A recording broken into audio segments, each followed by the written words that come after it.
মুন্সিগঞ্জের ঐতিহ্যবাহী কাঠের ঘর, যেটা নাকি ঐতিহ্য এবং আধুনিকতা সংমিশ্রণে তৈরি হয়েছে। বরাবরের মতো আজকে আমি চলে এসেছিলাম মুন্সিগঞ্জে কাঠের ঘরের ভিডিও করতে। তো আসার পর শুনতে পারি এমন একটি কাঠের ঘর তৈরি করা হয়েছে, যেটার ভিতরে কিন্তু অনেক লাক্সারিয়াসভাবে ইন্টেরিয়র করা হয়েছে, যেটা আপনারা হয়তো আগে কখনো দেখেননি। তো আজকে আমরা সম্পূর্ণ এই বাড়ির ভিতরে গিয়ে ঘুরে দেখানোর চেষ্টা করব যে আসলে বাড়িটা কিভাবে সাজানো হয়েছে, আর বাড়িটা কার সেটা কিন্তু অবশ্যই ভিডিওর মাধ্যমে আপনারা জানতে পারবেন। তো আমি যদি একটু আস্তে আস্তে বাড়ির ভিতরের দিকে যাই, ভিতরে গিয়ে এখন আমরা একটু ঘুরিয়ে দেখাবো। আচ্ছা, বেল দিয়ে দিচ্ছি। তো আমরা হচ্ছে এখন ভিতরে যাব। আসসালামু আলাইকুম। ওয়ালাইকুম আসসালাম আঙ্কেল, কেমন আছো তুমি?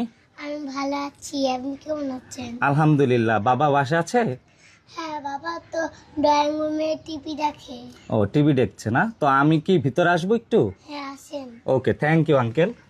তো যেমনটা বলছিলাম, অনেক সুন্দরভাবে সাজানো হয়েছে। জাস্ট ঢুকার সাথে সাথে দেখুন কত সুন্দরভাবে এই ডিজাইনটা তারা করেছে। তো আমি একটু ভিতরে যদি গিয়ে দেখাই, মূলত বাড়ির ওনারকে এখন আমরা হচ্ছে খুঁজবো। আসসালামু আলাইকুম।